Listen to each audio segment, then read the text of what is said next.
first day site visit balik sa buhay OFW. So tagal-tagal pa to, kaunti pa foundation, pero tsaga-tsaga. Isa nasa Pilipinas, walang ginagawa. At least dito malilibang at may kikitain pa.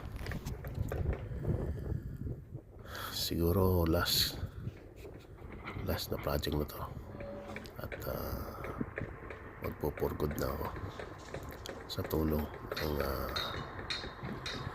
may kapal.